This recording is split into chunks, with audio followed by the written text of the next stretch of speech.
সাবধানে সাবধান। Honour guard মরহুম বীর মুক্তিযোদ্ধা আব্দুল আওয়াল আকন্দ সাহেবের মৃত্যু স্মরণে রাষ্ট্রীয় সালাম দিবে। সশস্ত্র সালাম।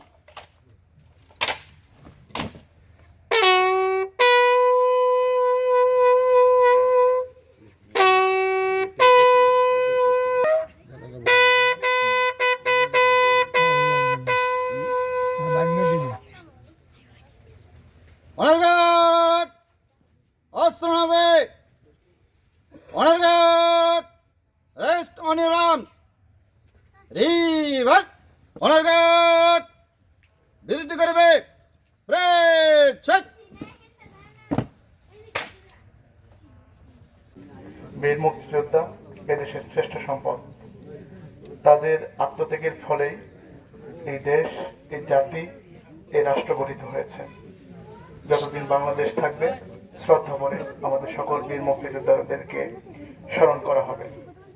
1971 সনে বঙ্গবন্ধুর ডাকে অত্যাচারে নির্যাতনকারী পাকিস্তানিদের থেকে পাকিস্তানির হাত থেকে মুক্ত করার লক্ষ্যে আমরা যারা 1971 সনে জীবন বাজি রেখে এদেশের 7.5 কোটি মানুষকে মুক্ত করার লক্ষ্যে যুদ্ধে ঝাঁপিয়ে পড়েছিলাম এবং পরিশেষে এদেশ মুক্ত হয়েছে।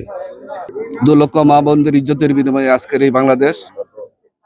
আজকে আমরা যার জানাজায় এসেছি, তিনি একজন 1971 সালে বীর মুক্তিযোদ্ধা ছিল। এদেশকে দীর্ঘ 9 মাস যুদ্ধ করে এদেশকে স্বাধীন করেছে। স্বাধীনতার স্বাদ কতটুকু পেয়েছে আমি জানি না, তারপরে বলবো আমরা এই দেশটাকে স্বাধীন করেছি। এদেশের জন্য একটা মানচিত্র দিয়েছি, এদেশের জন্য একটা পতাকা দিয়েছি, এদেশের জন্য একটা নাম দিয়েছি, সেই নামটি হলো বাংলাদেশ। আমাদের পূর্বতলার একজন প্রিয় মানুষ ছিলেন বীর মুক্তিযোদ্ধা মরহুম আব্দুল আওয়াল আকন্দ। সে আমার ঘনিষ্ঠ আত্মীয়।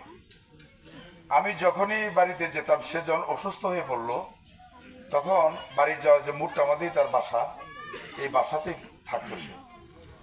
আমরা দেখলে দূর থেকে দেখলে মামু মামু গয়া চিৎকার করতে ডাকতো, মামু আসো, মামু আয়, তোমার দুটা কথা বলতো। এই আব্দুল আওয়াল আকন্দ এত আন্তরিক ছিল। সেই আব্দুল আওয়াল আকন্দের জন্য আজকে আমি সকলের কাছে দোয়া চাই। ধন্যবাদ এনটিপিকে এবং এনটিভির মাধ্যমে বাংলাদেশের জীবিত সকল মুক্তিযোদ্ধাদের প্রতি শ্রদ্ধা জ্ঞাপন করছি। পাশাপাশি যারা যে সকল বীর মুক্তিযোদ্ধা দুনিয়ার থেকে বিদায় নিয়েছেন, তাদের রুহের মাগফিরাত কামনা করছি।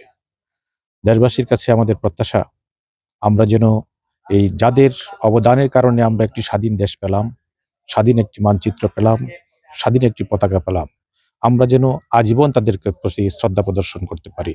এটাই হলো আমার দেশবাসীর প্রতি প্রত্যাশা।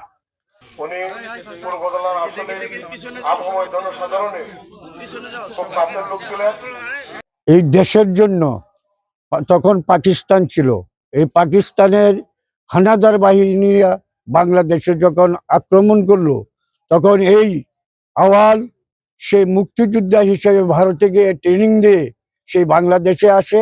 সে আওয়াল আমার বন্ধু মানুষ ছিল এবং আমার ক্লাস ফ্রেন্ড ছিল। মুক্তিযোদ্ধা ছিলেন এবং খুব সাহসী বীর মুক্তিযোদ্ধা ছিলেন। উনি বাংলাদেশকে স্বাধীন করেছেন জীবন বাজি রেখে। এরপরে দীর্ঘদিন ধরে ইনি অসুস্থ, আমার মনে হয় 14-15 বছর ধরে এই অসুস্থ অবস্থায় আজকে মারা গেছেন। আমরা সকলেই ওনার জন্য দোয়া করি, আল্লাহ যেন ওনাকে ব্যস্ত নসিব করে।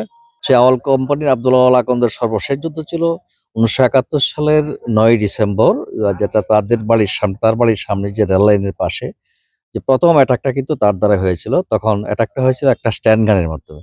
যাক, আব্দুল আওয়াল আকন্দ পরবর্তী সময়ে তার বীরত্বপূর্ণ অবদানের জন্য এই এলাকার মানুষ তাকে অত্যন্ত সমীহ করত, শ্রদ্ধা করত, সম্মান করত। যাক, আব্দুল আওয়াল আকন্দ আজকে মারা গেলেন।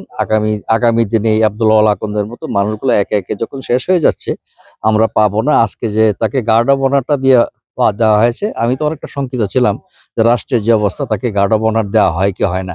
যা হোক, সর্বোপরি তাকে গার্ড অব অনার দিয়েছে, সরকার যে সম্মানটা দেখিয়েছে, এই জন্য জাতির পক্ষ থেকে আমি অন্তত রাষ্ট্রের প্রতি কৃতজ্ঞ।